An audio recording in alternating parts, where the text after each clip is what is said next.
Good morning, good afternoon, and good night, wherever you're tuning in. We are Slava and Jonathan, bringing you the Side Quest podcast, where we talk about character development, stories, and all things that are world building. And we occasionally take side quests, because, frankly, that's how conversations work. Just as a reminder, this whole show is spoiler heavy. So sit back, tune in, and join us on this episode of Side Quest.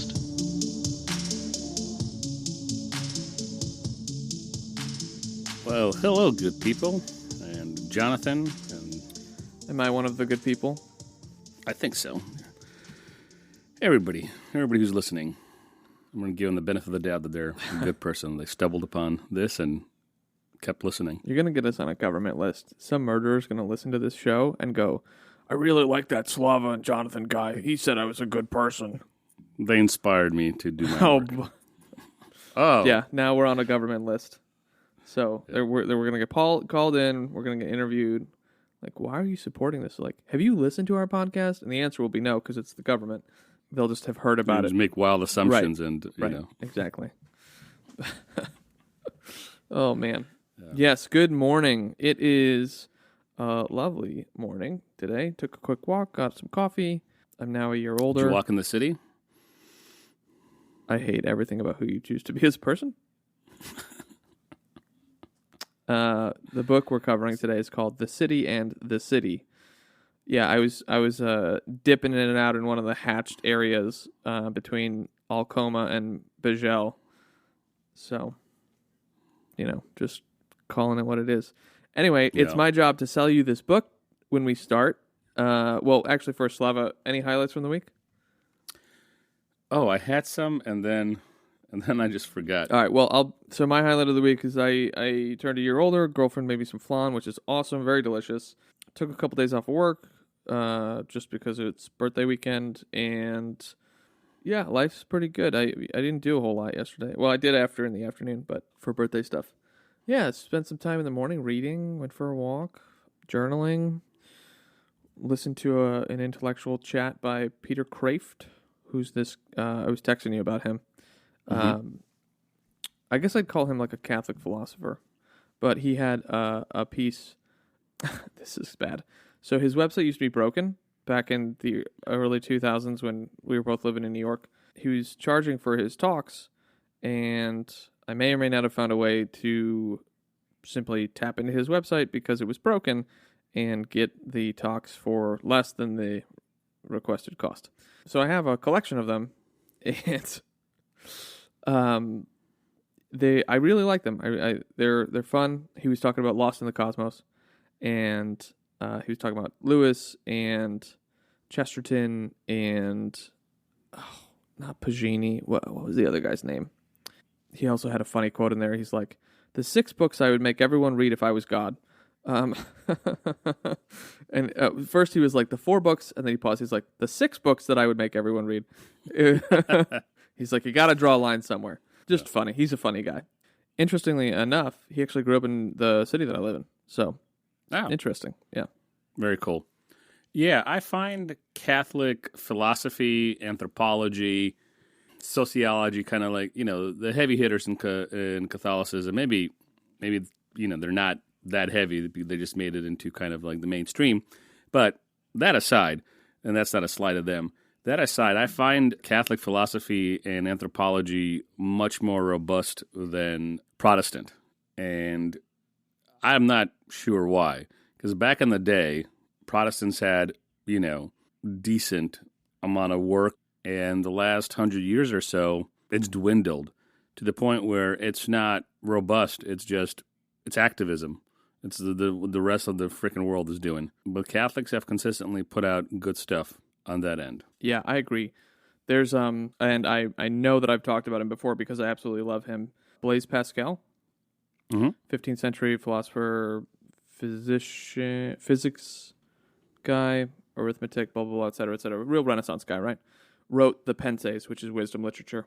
And actually, one of my roommates back in the day when I was living in Brooklyn, which I texted you about yesterday, he had this book because Kraft was their teacher at the college that they went to.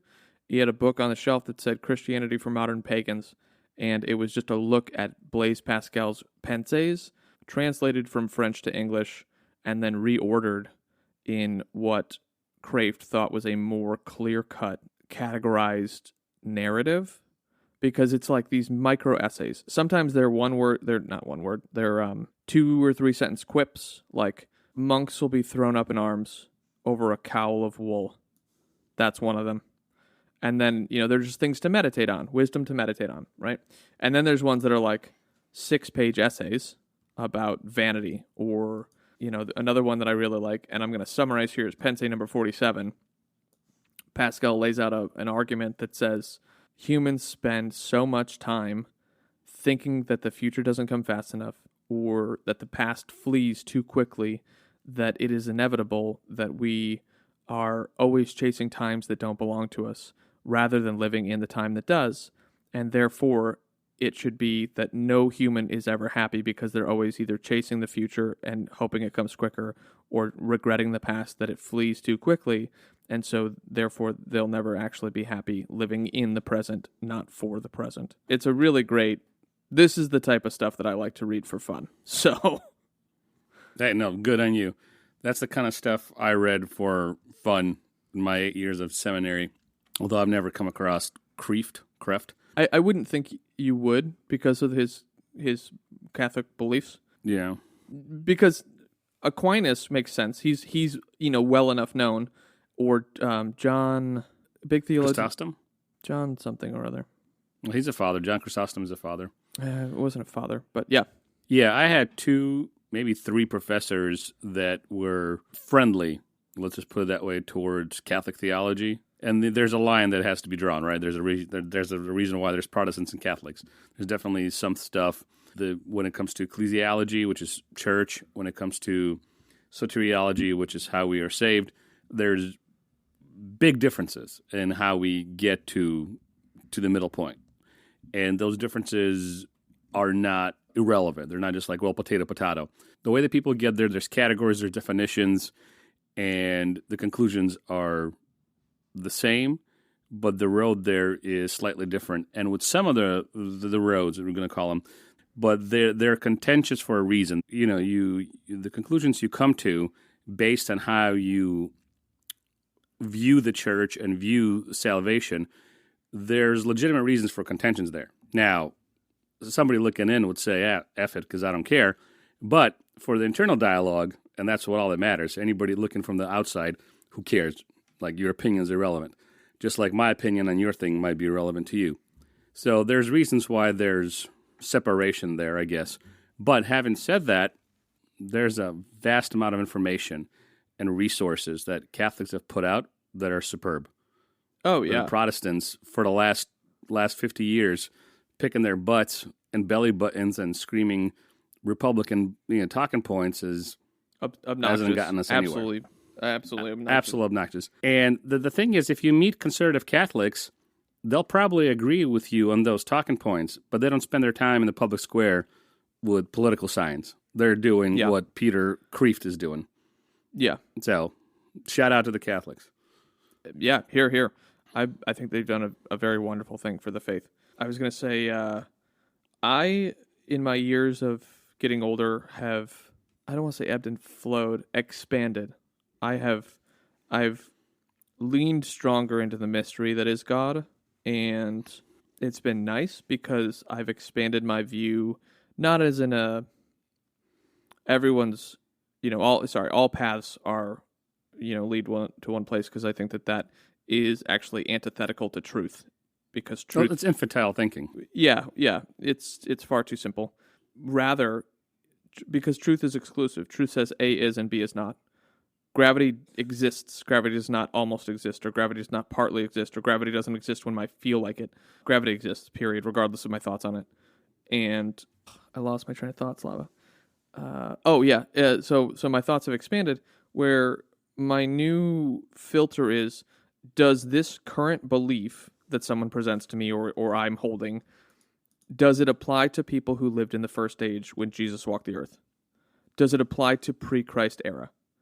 And if it doesn't, then I need to take a look and go, is it really true?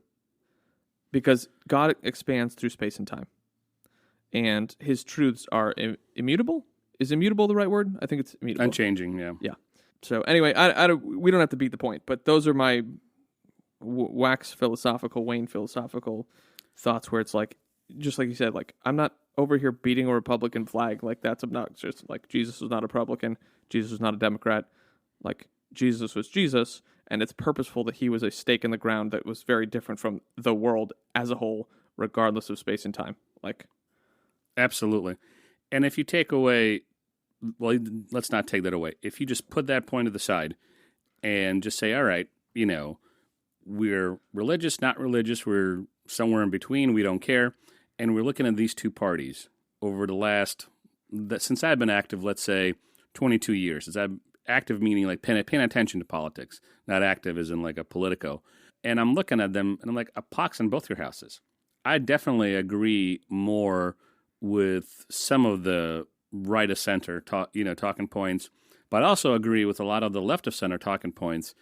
And that I'm not trying to say that, oh, look at me, I'm independent, and that makes me unique or some nonsense like that. But I look at these two parties, and again, it goes back to worldview. Like, you can't escape it, no matter who you are. I look at, through my worldview, I'm looking at these two parties. I'm like, neither of you are doing anything. Yeah, you're both worthy wrong. Of my support. Yeah, you you're both wrong. Suck. You both suck. You both have fine points in some areas, but not all areas. Yeah. And the way you get them, and the way you get there, you guys are either like Machiavellian, Woof. some kind of assholes, or just incompetent boobs. And that's it. We got incompetent boobs, you say. Yeah. Dude, no, like, our just dumb, old, incompetent, idiots running the country. Yeah. That have no grasp in reality. Yeah. And it's easy to, obviously it's easy just to crap on the politicians, but the last 20 years, they've proven that they're worthy of mockery. They deserve to be mocked. My opinion they're on politicians, and I was a politician for 2 years in local government. Well, actually, yeah, I guess I would be technically local because it was state government stuff. Man, that's a whole can of worms. I'm not gonna. Very nice.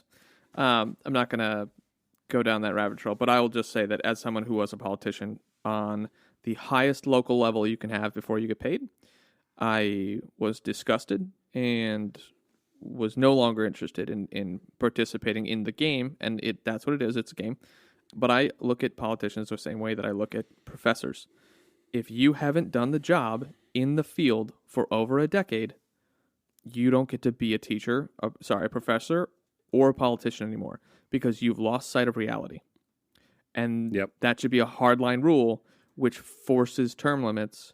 Anyway, I digress because we have talked about this for far too long. No, but it's a good segue. Like, it's a good segue because of the genre of book that it's a political book discussing. But I have to now sell this book to the folks. So, all right, you sell the book, and then I'll discuss a little bit of what the genre is and why I think. You know what? Discuss the book, and I'll do my talking point. Yeah. Sell the book. Sell the book. Okay.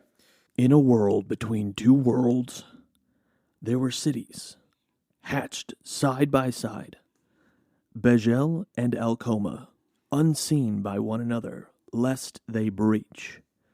Now, if you're looking for a thriller, a suspense filler, the city and the city is what you're looking for. Yeah, this book is a thriller. I didn't prepare a speech, so I was just trying to do the voice. But this is a suspense thriller. It's kind of a cop book because you follow a detective. Mystery. That's what I want to say. It's like a police procedural. Police mystery. Yes, thank you. And if that's the type of book you're looking at, then this is the way to go because the rest of what I have to say is highly opinionated, and this is a lot more hard of a sell than any of the books I actually love. So I'll just leave it. I'll leave it there. If that's the kind of book you're looking for, is a police thriller, police suspense one with a lot of Slavic names, then this is the one for you. Very good. Now, I'm going to read a little blurb about it, and then I'm going to discuss, the genre of this book, and we can talk about whether Mieville accomplishes what he wants. And maybe he does, because, again, this is just our opinion. So it's a novel by British author China Miéville that follows a wide-reaching murder investigation in two cities that exist side by side, but the citizens are not allowed to acknowledge one another, combining weird fiction with police procedural. So here's where we get into the genre a little bit. So it's weird fiction, which is a True. I very forgot niche. to mention that. It's very niche, but it's a subgenre of speculative fiction. So weird fiction, and this is from Wikipedia, so take it with a grain of salt.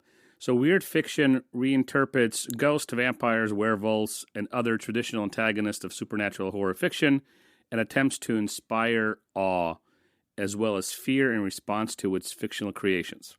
That's a part of weird fiction.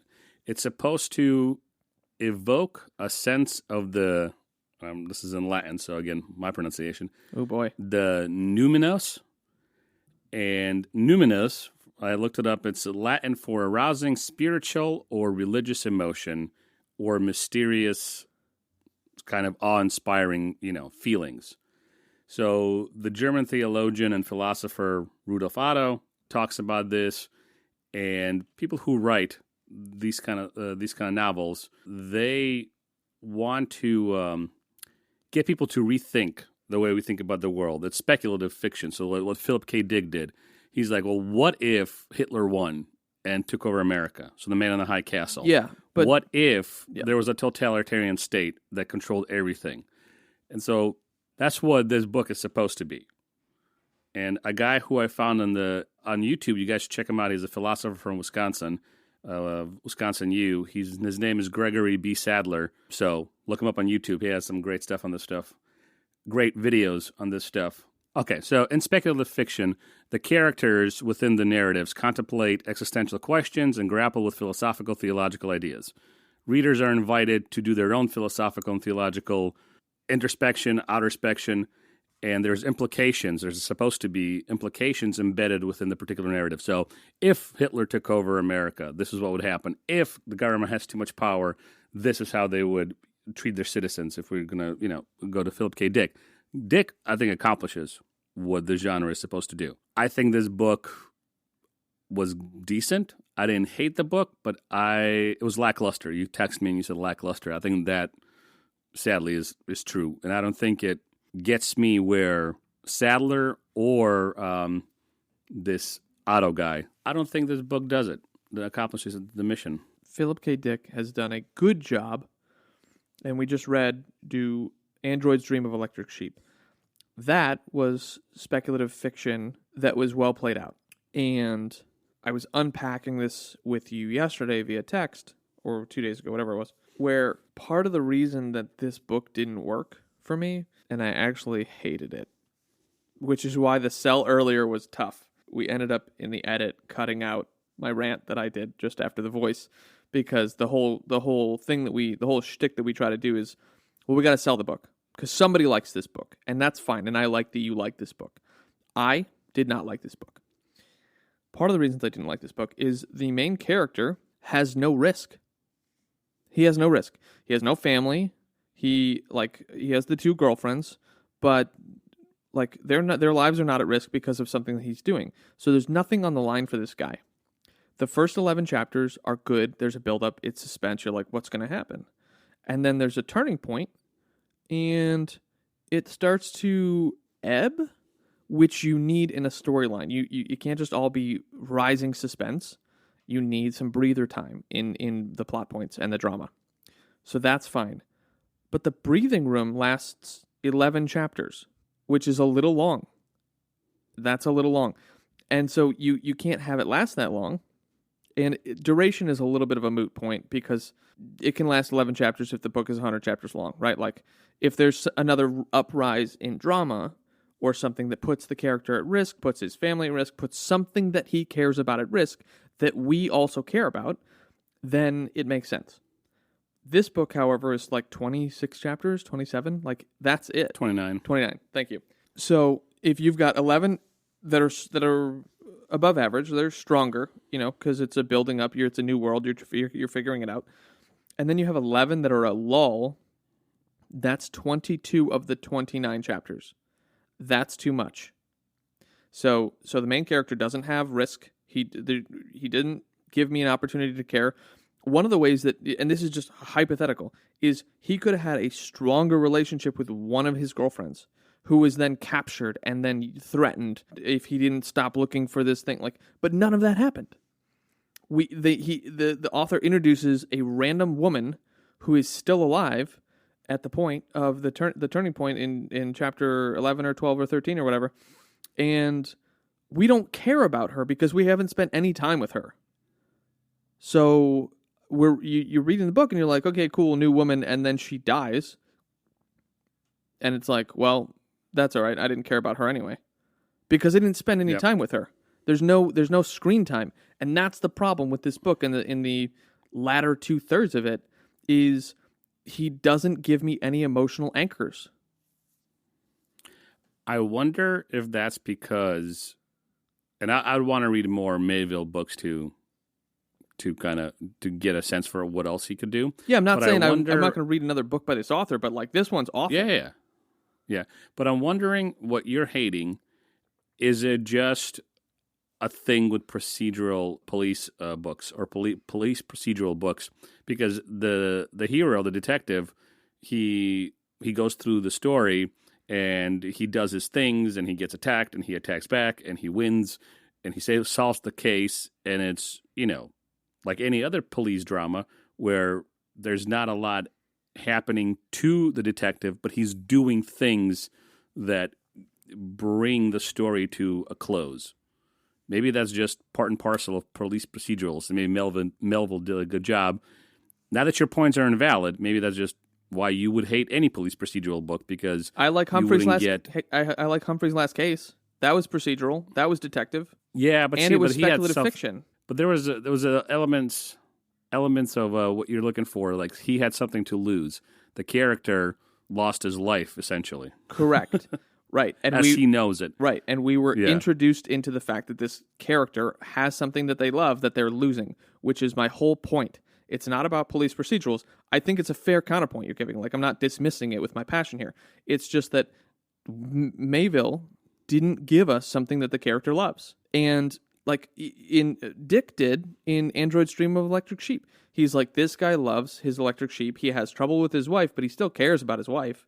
And so, like, we have longer time to learn what this character loves because there's no drama if the character that you're following doesn't love something that is being threatened. So, like, it's fair. Like, we can read more police speculative. Well, let me separate. We can read baseline benchmark. Like Grissom, right? Like John K. Grissom, is that the author? Yeah, but he's more lawyers and stuff. Okay, there's not a lot of police. Okay, I thought he had some about. That's fair, but like we could find something that's more benchmark. That's like, this is kind of like normal, average police standard detective, whatever.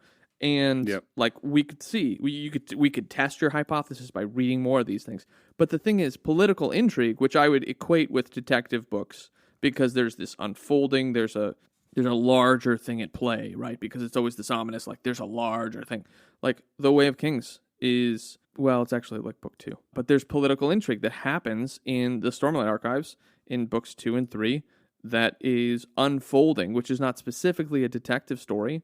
There is a bit of a detective story in book 3 for reasons, but, like, detective stories are not my issue here. It's that the main character didn't give me shit to care about. Fair. This is also one of the reasons I didn't like Crime and Punishment. Now, granted, I was a little harsher with that because I was trying to get clicks on Medium, but Raskolnikov, right? Is that... Raskolnikov, yeah. It's close enough, whatever. Sorry, I'll spit more when I speak.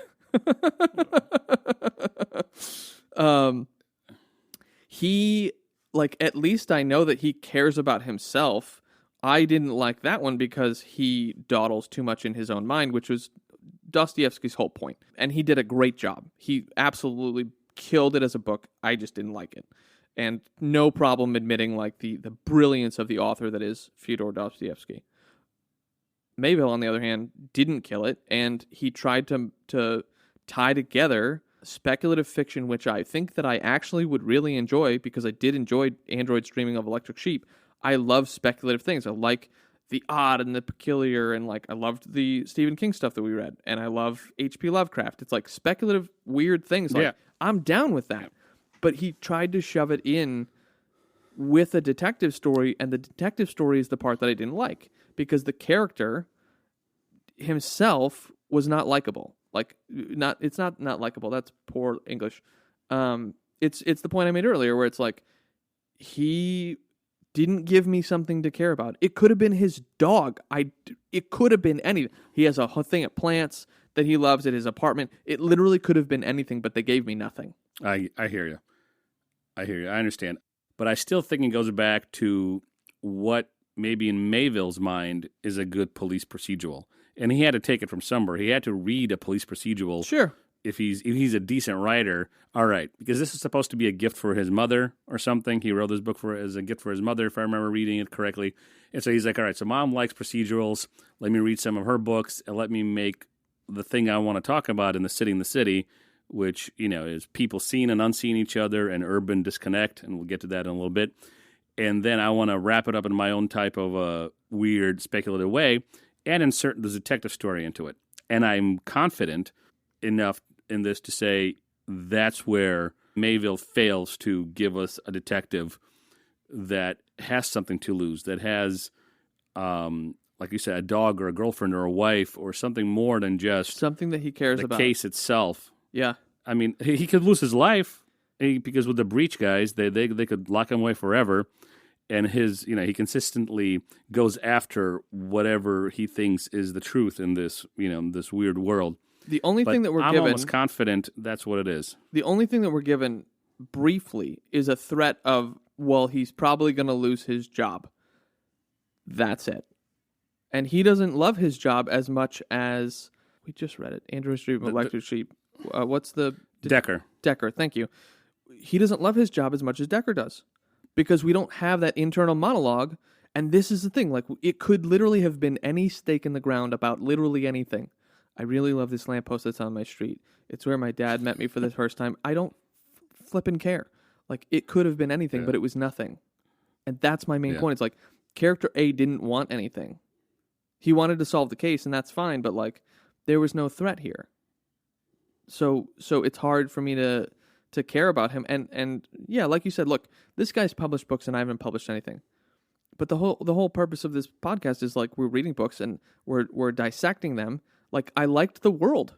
I didn't like the phonetical, and I told you about this too. I didn't like the phonetical naming, and I have a really strong opinion about this that I'm not going to belabor at this point, because I just think there's too much else to cover. And this is kind of the beauty of books that we dislike that I dislike and you're just kind of moderately had distaste for, is that there's a lot to talk about. And my strong opinions on choosing proper phonetical naming structures in your book so that your audience can more easily distinguish between cities, characters, and things. Like, you made the comparison, I guess I'm going on this tangent for a hot second. You made the comparison like, oh, well, Dalinar and Kaladin and Rock are so much easier to understand. And I was like, yes, because their phonetical structures are different enough that they have almost no overlap, and it is easier for you to mentally distinguish between them as characters. Unlike Alcoma, Bejel, and the series of Slavic names. And look, I bet it was easier for you because you're Slavic. I'm not. Yep. And so, like, I have no problem admitting that. But for me, the phonetical naming of these things was an issue. I had trouble following it. And I even bumped down, I know we joke about, like, well, you listen to it at 3 times speed, blah, blah, blah. I didn't. I listened to it at 1.5, which is basically just to cut out the breathing between words. That's it. And I still had trouble following this because I was like, wait, Bejel, Breach. So there's 2 B's there, Bejel, Breach, right? And then the zhuz, like the zhuz are hard because the Slavic names tend to have a zhuzh. And then there's Alcoma, and it's like, okay, Alcoma, Bejel. If it was just those 2 things and everybody else's name was English, like Ethan and Tom and Sarah and like what? Okay, fine. Yeah, no, yes, exactly. This is worth laughing at. It would have been easier to follow. But Yolanda and Mesopotamia woman, whatever the hell her name is. Yeah, she had 3 names. She had aliases. Right. And this is another one of my points is like, you need phonetical structures because if your story is hard to follow, no one's going to like it. I bet you I would have enjoyed this book more if the phonetical, and I'm not kidding about this, I'm so opinionated about it because I have done writing, and although I haven't ever published anything, I've had literal hours of conversations with my co-author about like the phonetical naming structures have to be different enough that they draw people in and they can easily distinguish between characters, places, and things. That's a non-negotiable because otherwise your audience is confused and they're like, I don't want to read this anymore. What I've noticed, and maybe other people from the east of Germany, let's say, can attest to this. When you hear your people in movies played by English actors, the pronunciation is horrible. It's like, well, if it's going to be a Spanish character, you can 9 out of 10 times, 8 out of 10 times, they're saying something that a normal Spanish speaker would say. Like, take any movie from the 80s, 90s where the Spanish is a bad guy. A Mexican guy is a bad guy. You can pretty much say, all right, well, not really grammatical, but okay, I understand what he's saying. When they get, like, Russians or Ukrainians or Slavs to talk, like, if they're a bad guy, like, I'm thinking about that movie where Harrison Ford was the president. He was on Air Force One, and a Russian terrorist hijacked Air Force One. Holy God, everybody should be fired, and the casting director should be probably shot.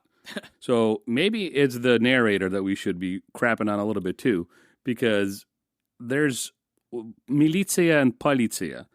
Like the way he was pronouncing them, I know what those word means. That means cops. They're both words generally meant for cops. And I think militia is probably meaning more military kind of cops instead of your regular politia, which is beat cops. But I think the narrator mispronounced, or Mieville didn't do his job and look at Russian or Ukrainian or Slavic grammar and how these words are pronounced, because there's suffixes to these words that will determine how they're functioning in a sentence, right? And if they're plural or if they're female and male. So that might be part of it. And if the narrator, if he was reading something that was poorly written, maybe that caused more confusion, because then the words don't sound like they're supposed to. I guarantee you, if you listen to a Russian speaker tell you a story and he used names and places that sounded a little odd to your Western ears, which is fair, you'd probably follow better than what happened here. Sure. So Crime and Punishment, Dostoevsky, right? Mm-hmm. I read Crime and Punishment. It was difficult for me for a strong part of that book, to tell the difference between Raskolnikov and Rorik, the cop. What's the cop's name? Petrovich. Yeah, Petrovich. there's two P names too. Yeah, we don't have to sit on this point. Forever. Like, that's fine. But my point stands. Like, if you have names that are too phonetically similar, your book will suffer. You could write Lord of the Rings. You could be Tolkien himself, and if you don't have distinguishing, and this is honestly a battle that he fought with the word dwarfs. He fought his publisher. They were like, "Well, you misspelled the word dwarfs with an you spelled it with a V. It should be with an F." And he was like, "Did I stutter?" Is basically the equivalent of what he told them. He's like, "It's a V, or you're not allowed to publish my book. It's dwarves." He's like, "I'm a philologist. I literally study language." No. And I'm not necessarily a philologist. I don't have a degree in that. But I love Tolkien, and I've read his stuff, and I do love philosophy, and this is something that I think about, which is why I have such a strong opinion about it. And I feel like my opinion's above average articulation. I really do. Like, I think that this is a fair point. I understand what you're making. I'm not disagreeing with you at all. I just think I'm not as annoyed with it as you are. But that's not to take away from your point at all. No. That's saying, like, yep, I agree with you. No. We're gonna run into this a dozen times. Like, you and I like characters A and B, and you're like, well, I don't really like that guy's annoying. Lyndon's a great example. We just read Unsold, right? And you're like, Lyndon's super annoying. I'm like, he is, but I've been him, so I relate with him. And, Yep. And I'm also as embarrassed as he is when he realizes that, though this is how I sound. And now I've made it a joke. Like, I'll even on our work Slack things. These people haven't read Cradle, but I'll just type gratitude with the little prayer hands, and they just laugh. They're like, "What are you going on about? You're just obnoxious." So I make a joke out of it now. But it's nice to have little inside jokes for that. with yourself, with myself, to screw with people. yeah, Why not? yeah. All right, so we've talked about characters, we've talked about plot. Let's talk about world. Slava and I are doing a new thing where we're trying to stay a little more honed in on our framework. Yeah, so we didn't really talk about plot. We talked about that it's a procedural. So let's quickly I talked about read my the plot. complaints about the plot. Yeah, let's talk about the plot, and then we can from the All right, this go for is it. from Go for it. Amazon. So Amazon, this is what the plot is, and then we'll navigate the rest of our side quest from this point. So. When a murdered woman is found in the city of Basel, somewhere at the edge of Europe, it looks to be a routine case for Inspector Tidor Berlou of the Extreme Crime Squad. To investigate, Berlou must travel from the decaying Basel to its equal rival and intimate neighbor, the vibrant city of Alcoma. But this is a border crossing like no other, a journey as psychic as it is physical, a seeing of the unseen. With Lacoma detective Qasim Dot, Borloo is immersed into a sordid underworld of nationalists intent on destroying their neighboring city. And unification is to dream of dissolving the two into one. Okay, as detectives uncover the dead woman's secrets, they begin to suspect the truth that could cost them more than their lives. What stands against them are murderous powers in Basel and in Alcoma, and most terrifying of all, that which lies between the two cities. So that's a good plot summary, right? Like, you want to read this book after reading that. Right. They did a good job with that. Yeah. Yeah. So in this book, you have these two cities, and Borloo is forced to travel between them to investigate this murder, what seems random. But what these two cities have instituted as law is the citizens of one city can't acknowledge anything or anybody in the other city. So you have, when you see, and like you can be on one side of the street and be in one city, and the other side of the street and be in another city, and if you see something happening on the other side of the street, you have to quickly unsee it, actively erase it from your mind. And if you don't, you're in breach.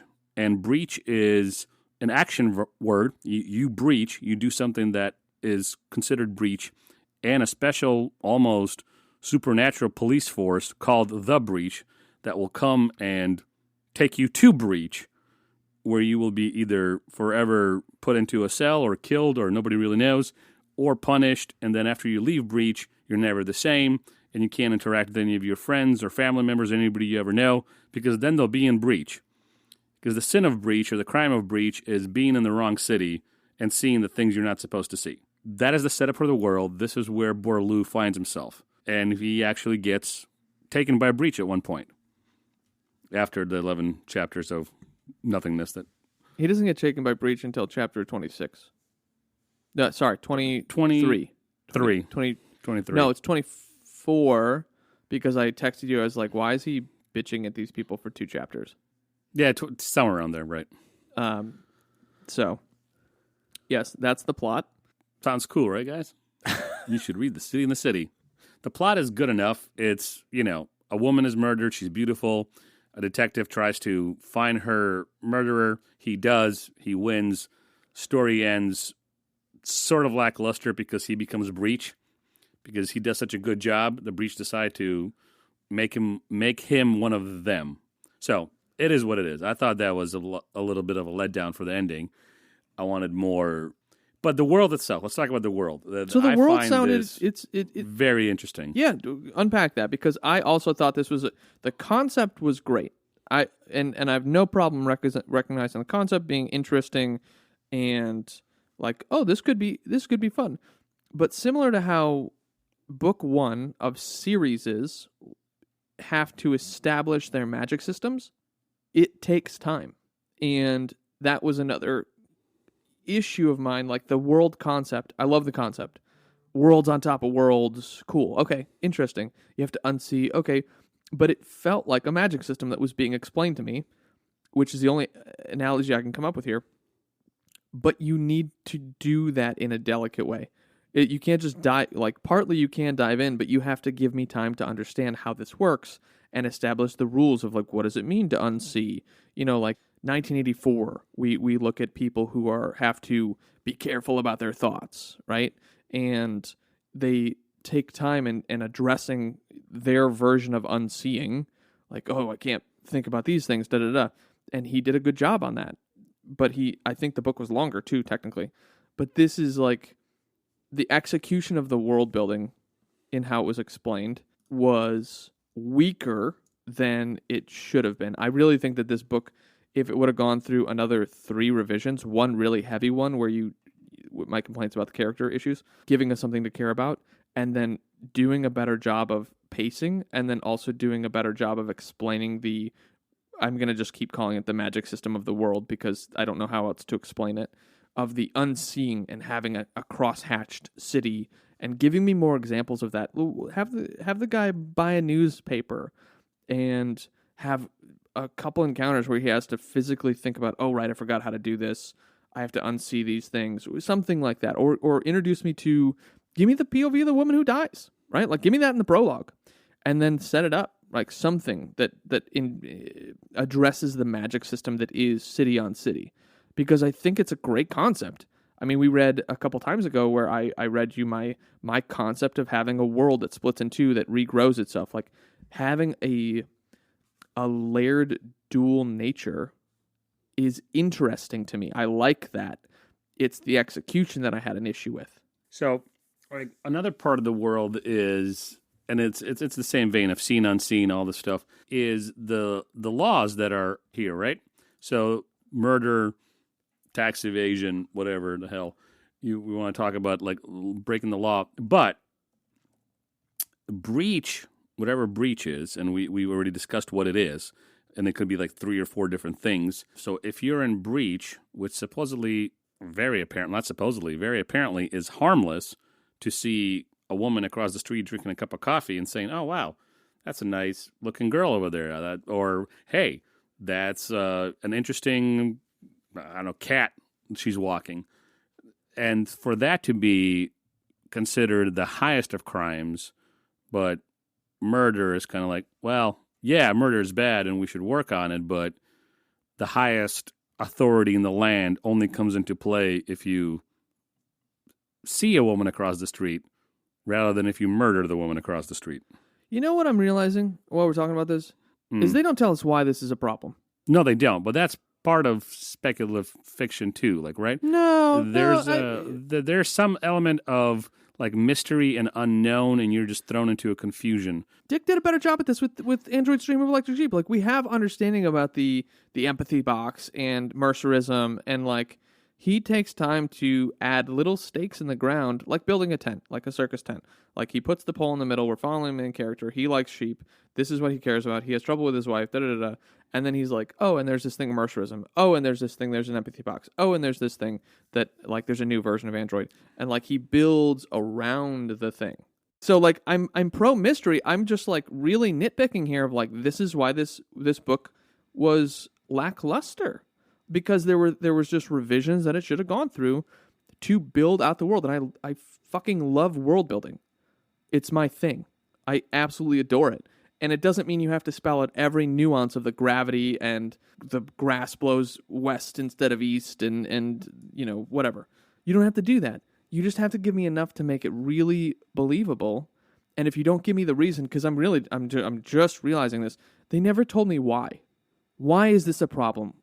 Give me a backstory. Well, there was a rupture between blah, blah, blah. The cleavage, they call it. There was a cleavage between the 2 cities. Right, but that doesn't mean anything. They didn't explain it. Unless I'm absolutely deaf and I missed it, and like, feel free to call me. There's no explanation. Okay. No, there's no. There is no explanation at all for why breach is breach. Right. And maybe I didn't pick up on. Maybe there's a subtle way he weaved it into it when they were talking with breach. Them meaning the interviews we saw that they showed Berlew, and then Berlew's actual interview, and none of those things. Because you need to make me care, we, and so it's not. Yeah. And I'm really just coming to this realization now. It's not just detective not having something for us to care about. It's that the story didn't give me something to care about. Why does it matter? Give me the why. Give me a reason, and it doesn't even need to be sensical in the cognitive realm that we live in and for our real lives. I don't care. Like, I have no problem diving into a world. I read some of the craziest nonsense about fantasy and magic and whatever, but you have to make me care as the audience, and I didn't care. Right? Like, no, right. You're right. I agree with you. So I'm having a hard time volleying you opposing viewpoints, so we can back and forth on this, right? Well, I think one of the ways you do the comparison is you look at other speculative fiction and you go, well, this person did it well, which is why I keep referencing Do Androids Dream of Electric Sheep, because Dick did a really good job. And the thing is, I still have, and I told you, I liked this book. I have a lot more questions because the world was so well framed out. And the thing is, he doesn't answer all my questions, and that's okay. And I don't need all my questions answered. But if you build a proper framework, then I'm left wanting more, which is what you want your audience to feel like. So what about? Go for it. Go ahead. Okay, so I was just gonna make a comment to the audience. This is what I get like when I get passionate. And you know, if you don't have any Jewish friends or Middle Eastern friends, not that Slava and I are Middle Eastern technically, but by bloodline because we're Jews, it's like you get two Jews together, they got 15 opinions, and they'll argue each of them as if life and death matters. So this is a side of me that I don't get to enjoy as much these days. The thing is, this book is not terrible. It's worth a read. It's got some fun concepts. I just have really strong opinions on the storytelling side of it, right? Like, so this is what I'm looking at a Sparks Notes kind of website called litcharts.com, and the volley I was going to throw to you is based on what the author of this little blurb or this blog, half a blog, whatever this is, on Lit Charts is writing about the seen and unseen of the concept in the novel. Is we're not given anything because we're thrown into a world where there's this overreaching authority. You don't know because nobody knows. You just are supposed to actively unsee things you're not supposed to see. So here's what he says. The city challenges the idea that perception is natural and automatic instead of showing how it is influenced by cultural and political factors. Like everyone, residents of Basel and Alcoma function within their environments by relying on their perception and surroundings. Yet, unlike others, in order to effectively orient themselves, the citizens must also deliberately unsee the city in which they are not officially present. That's a mouthful because, hey, literary critics.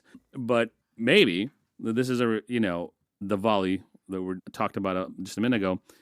Maybe the point of the book is not to build any sort of world structure that you describe as necessary for a novel. Maybe this is just call it a novella, call it a short novel, where you're thrown a slice of life kind of thing, and you find yourself in a city, and you're just as confused as Berlou is in chapters 24 through 28 before he becomes Breach. Maybe that's the point. No, and I'm going to tell you why. So tell me why. If you write a story, the whole goal is to dive into the world. Monkey's Paw, short story, taught us everything we needed to know about the world because it focused in on a topic. Humphrey's Last Case. Humphrey? Umney. Ugh. Umney. I'm an idiot. All right. Umney's Last Case hones in specific time frame. We learn everything we need to know. Look, even the H.P. Lovecraft crossover that we did with A Study in Emerald, like that was a detective story. Loved it. My only complaint there was like I wanted more Lovecraft. The story itself was a nice twist, right? Like we realize at the end it's actually Moriarty and his dingbat buddy, whatever his name was. I forget. Yeah, but like I liked that.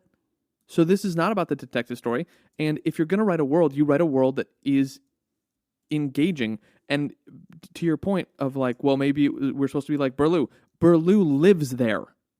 So even though he has questions, which is fine, he doesn't address them enough with us. He's just like, well, I don't know what's going on with the case. You could have even, at the beginning in a prologue or throughout the story where the detective's like, oh yeah, breach struck again. Old lady, Maggie down the street with her cat. She's gone. They just took her. Like, have that happen in a few chapters and you go, oh shit, like these people literally just take people. And like something to build suspense. And so that's why I'm such a stark no. Like, this was not a good storytelling. Like, it was not executed well. The concepts were wonderful. I was actually really excited when we read the blurb, and I was like, okay, this could be really good. And then, I'm in it for the first 11 chapters, like, all right, suspense is building, like, wonder what's going to happen. And then it just, like, really falls flat. Just plateaus. Yeah. See, and here's the thing. It does fall flat. But this. Reading this novel, as disappointed as I was, but I was like, all right, this is good enough. So and this is just, sure, the difference between us. I just don't have a dog in the fight, and that's why I'm even having a hard time to even like throw you like a contradicting, like a volley to contradict you and say, all right, let's go back and forth, because I'm like, yeah, Jonathan's right about this, and I kind of don't care. Not about Jonathan's opinion, but I kind of don't care about the book, because yeah, it was interesting. Yeah, I like weird stuff. Just like you said, something that's peculiar, out of this world, Lovecraftian, just off the beaten path worlds. I like it. So I'll read it and I'll be like, I already said this to you in text and, during this recording, it was lackluster, but. So I think that's actually part of the problem with your stance that I'm just going to, we're close enough friends. I'm just going to call it out. Like, your muddled stance on this makes it difficult for you to talk about, which means it's not a good book. You didn't love it, but you didn't hate it, and you're just like, man, it's literally not worth your time thinking about. That's how you're engaging with this, which should say something. Like, I at least have a strong detestant of this, where it's like, look, these, and I love our audience. I think it's great that people are chiming in and listening to us, but like the fact that you find this to be like, meh, and you have nothing to say. I really do. That says something about the book.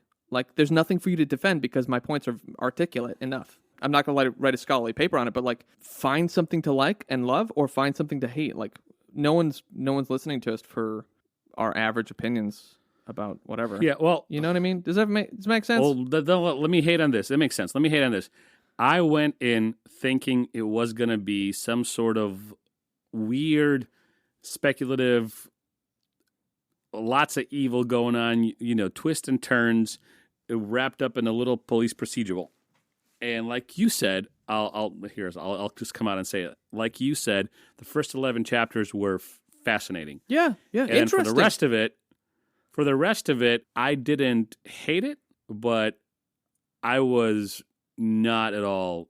I was just like, let me end this book. And I was considering, like can I just put it up to 25 speed just so I can get it done in 30 seconds? Which says something. Like, I wanted it to end. I was not engaged after chapter 11. And the only thing that kept me going was two things. We needed to finish it for this episode. And the second one, I was like, I just want to know what the bleep the breach is, and I want to know the ending.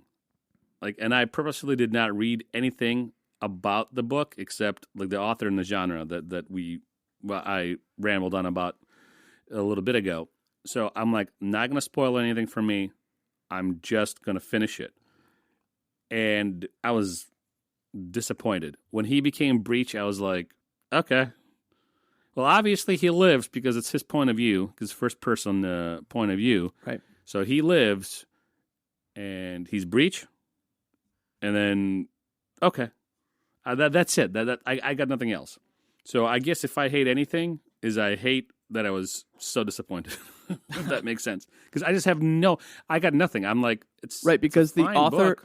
Because the author didn't give you something to care about, which is why you're lackluster on your opinion. You're like, meh. Like, look, I have the utmost respect for anyone who can get a book published and then sold. Look, good to you, China Miéville. Like, props. Actual respect. Seriously. I didn't like your book, though. And here are the reasons why. And I know that you don't know me and you don't care. And that's fine. That's fine. But, like, these are the things that I would have liked to have seen because I think you had a killer book here. Because I care. The concept is is amazing. Yeah. Delivery was not. No, it wasn't. Yeah, and I tried. I tried to be as forgiving as I can, even during the first 55 minutes of this recording. But all right, you called me out. You pushed me to make a definitive stance to plant a flag. After chapter 11, I stopped caring. I just wanted to finish the book for this episode. Exactly. And with the slightest of hopes, with the mustard seed, of hope, saying, "Please tell me that like everybody dies or something spectacular happens. That's weird. Yeah, that's weird. That's out of this world." Just like in Lovecraft, a guy telling you the story, and it's actually a suicide note. Mm-hmm. Or what I was thinking, I'm like, holy crap, what if Barlou frickin' dies, and then this book picks up again with the point of view of his deputy or somebody. Deputy, the female deputy. Right. I'm like, that'd be kind of cool. And right, there was so happens. much potential here, which is why I'm annoyed. I would encourage you, Slava, to literally pay attention. Like, I'm checked out right now of this book. I feel the need to get through this quicker, and it's like, well, okay, that says something. It means you don't like the book. That's what that means, right? Like, it's moments of breathing and self-reflection, like mental breathing, where you go, oh, I feel like, and I've complained about this with The Wandering Inn. Call out to that author, like, book one's awful. Like, I can't stand your whiny character. It sucks. I put it on 3 times speed because I was hoping it would change, and it didn't, so I returned your book. Well, actually, I couldn't return your book because it was too long. I wanted to return your book. I'd burn it if I could. Like, I didn't like it. Like, this is how strong my opinion is on, like, I want to love your books. I really do. I absolutely love the creativity. I think everybody has a book to write. At least one. Doesn't have to be fantasy, doesn't have to be fiction, but, like, I literally believe people have books to write, written in their hearts and souls that they could share with us. And, like, execution matters. What's worth doing if you're not going to do it well? And that doesn't mean you bat 100 every time. It means you get better with time. And granted, this is the first book we've read by China, and I bet he has other good books. I really do. But this one was not it. I'm sure he's written at least a dozen, I think. Right. You don't continue writing as an author without some success, like over time, and getting better with your writing. Like, so. And there's parts of books that will be we loved the first 11. Oh, they were going to say good. We loved the first 11 chapters. They were good. Well, this is a callback to Stephen King's Needful Things, and I'm a Stephen King fan. And again, I read all of his short stories, read very little of his novels. It's one of my favorites. But like Needful Things, I mentioned this in a previous episode. Great concept, great book, flows well enough. Ending, just the worst Deus Ex Machina you could ever think of. Yeah. And I'm a big fan of Stephen King. Right. He even jokes about it in lectures and in the new movie It that was like 2017 and 2019. Yeah. In which he makes a cameo in the second chapter. There's even a meta joke about it, that the author was a character in the movie. Nobody likes his endings because his endings suck. Because King gets accused of kind of ramping it up, showing you a lot of good character growth, a lot of conversations that are powerful, great dialogue, which is the same thing. Character arcs. You get into the head of the characters. You're really liking it. It's kind of creepy. It's kind of cool story. And then the ending's like, And listen, I only read a few books by Stephen King. Forget the short stories. The only ending that I didn't like was Needful Things. I'm like, what? So, to your point, you don't have to bat 1,000 every time, right? No. Stephen King, but one of the greatest authors of the modern time right now. Like, he's written really didn't good bat books. 1,000 with that book. Doesn't bat 1,000. The ending was just... And that's okay. Yeah. That's okay. So, all right, give your ratings 1 through 5 for plot, character, and world building, and then do the average overall score for this. This is a new thing we're doing? It's a new thing. Okay. Because we talked about it, we didn't introduce it to the audience. So this is a new thing we're doing, audience. So what? Plot, character, world? Yeah. Plot, I think 4 out of 5 because police procedural in a weird Lovecraftian, well, not really Lovecraftian, but just in a weird world where there's this entity called the Breach, and you have to do this weird crap of not seeing the people across from you. I think that's kind of cool. The world, I'll give it a 3 because I don't think we get enough of the breach and who they are. When did the cleavage happen? How it happened? And I want to know more about the breach as an entity, because the only thing we get is if you breach, you become part of them, just like the Barlou does, or you disappear, or you are actually given back to the world, but you're never the same again. So what the hell happens in Breach? And then the characters, 3 also. It is what it is, right? It's detectives. So I liked. give me the quick. Sorry. I like Dot, the Alcoma detective, who was just like a bastard to everybody. Honestly, he was honestly more interesting. Yeah, and I'm glad he lived. He was just a grouchy old bastard. Yeah, he was a curmudgeon, which is fun. interesting. It's nice to have a curmudgeon because it offers contrast. It offers juxtaposition. It's why I told you before, I was like, oh, hey, wait, in our first Unsold book, first Unsold episode, you were like, I don't like Lyndon. And I was like, well, wait till you meet Yaren. And Yaren's a great contrast, like having characters that contrast each other. I'm just beating a dead horse here. So can you give us your numbers again, like a quick rundown of like, plot was this, world was this, just as a recap? Plot was 4, world was 3, and characters was 3. So that averages out to like 3.5, I think. Is that right? Let's see. 6 plus 4 divided, yeah, but it averages out to 3.3. So we'll call it a 3. We're just going to do roundings to either 0.5s or zeros. So you get it has an overall score of 3 roughly for you. All right, so for me, we're going to start with good things because I've been complaining this whole time. The world, I give a 3.5 because it was an interesting concept. The execution was not as thrilling as I wanted it to be, but I did the quick math. 11 chapters out of 29 is 37%.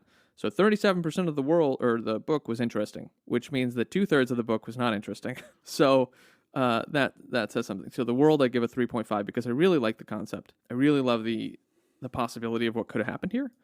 And so I appreciate, and here's the thing. I will actually give China Miéville a 5 out of 5 for imagination. Just concept alone. 5 out of 5.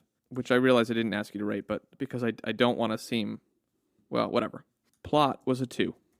Because of all the reasons I stated earlier, plot was a 2. Because 37% of it kept me intrigued, and I was like, oh, all right, where's this going? All right, cool, all right, interesting. And it was even after, and this is the thing about biases, right? I was in it, and I could look past the phonetical gymnastics that I had to play to understand what was going on for the first 11 chapters. I would have mentioned it as a side point, and then been like, I have strong opinions about this, but the book overall, but no. Because once you leave me without caring about something, and I've just spent time on your book, it's like, okay, then the grace has lifted for well, they tried. It's like, yeah, but I don't see a whole lot of I'm never suggesting this book to someone. And then characters was a 1. Characters was a 1 because he introduced characters that we didn't care about. Our POV character had nothing that they cared about enough to make us worry or be concerned or whatever. And there was a side character. We liked the side character more than we liked the main character, right? And he wasn't even in the book for most of the book. He didn't really hit the book until chapter 18 or something. So, yeah, which is over halfway through the book. And then you the character that you killed off, one of them is a woman that we get introduced to for, less than 11 chapters. And then you kill her okay, cool, whatever. I don't care. So characters is a 1. So I've got world building for a 3.5, plot for a 2, and characters for a 1, which leaves you with my score of a 2 out of 5 for this book. So if this is your thing, you know what? Look, fair game. Throw the gauntlet down in the audience. If you love this book, I will do another episode and we can badminton this thing back and forth. I would love to hear why you love this book. I would love to be disproved about my points that I've articulated. Tell me I'm wrong. I'm not wrong. I think the most pushback we would get is from diehard fans who understand or think they understand, and maybe they do, the political, social, maybe philosophical points that Mieville is trying to say. That's fine. Remember, speculative fiction is supposed to deal with philosophical, theological Right, which is what we discussed concepts with within this weird Dick. world. So you put yourself into a weird world, and it's almost like a thought experiment. And now here's what these people are saying. Oh, this is Plato. Oh, this is John Calvin. Oh, like whatever. Calvin. That was the whatever. guy I was trying to remember earlier. Sorry, keep going. Yeah. There you go. Thank you for that. So, full circle. So You've the people redeemed the would say, episode. well, this is really about how people, in cities never see each other, right? So we're using this weird world to say how humans actually interact with ourselves. You're walking down the street in New York, and you purposefully try to block out every sensory thing coming at you, especially if you're in Times Square. That hellhole, garbage fucking... I would only take people there that came to visit me at night because it's the only time to go. Maybe after sunset once. I'd pop in to go see the halal guys, but that was for food. The halal guys. There was food. There was the halal. There was the special halal guys that was just off of the Times Square area. Okay. Anyway, whatever. Right. So people who will love this book, I'm going to take a stance. People who will love this book It's about time. will point to the philosophical and sociological whatever stances that Mieville has taken, the claims that he's making about humanity and urban sprawl, if you will. Sure. And I can So get behind if- that. Execution was still poor. I can agree philosophically and still think the execution was poor. Because we lived in, like you and I lived in New York. Yeah, you ignore people. That's what you do. You unsee people. We do that to homeless people all the time. Like, and happy to have steered the conversation that way if we had done that, and maybe that's on us for not pulling up the philosophical backbone of Mieville's premises. But, because that's an interesting topic. Yeah, and I even told you that I failed to do the research for the themes for this episode. I did the plot and the genre and all that stuff. I collected that information into our episode notes. But the themes, which I just mentioned, that's where I failed. But again, this is called Side what quest is our for a podcast reason. called? Side Quest for a Reason. And what we focus on is on storytelling, Yeah. characters, and world building. Except when we don't. Except when we don't. And I think, Mieville, again, from Wikipedia, Mieville is a communist or a socialist or whatever the hell. He was a democratic socialist in the UK for a while. So his particular worldview will drive the narrative. Of course. And of you course. and I might look at, urban sprawl, seen and unseen, people ignoring, racism and homeless people and the whole gamut of things that happens in this world that are evil shit, and people actively unsee it. And we can even talk about government overreach, but for us as non-socialists and having our particular worldview, which is, crafted and guided by Christian theology, Christian philosophy, we will look at those things differently than Mieville. And that doesn't mean that Mieville wrote a bad book, except he kind of did, because the execution of talking about those things wasn't as good as it could be. The philosophy is also something we can talk about. We do that from time to time with other books as well. It just didn't side quest over there. But that's the podcast. That's it. Endings are a strong Goodbye, point. good people.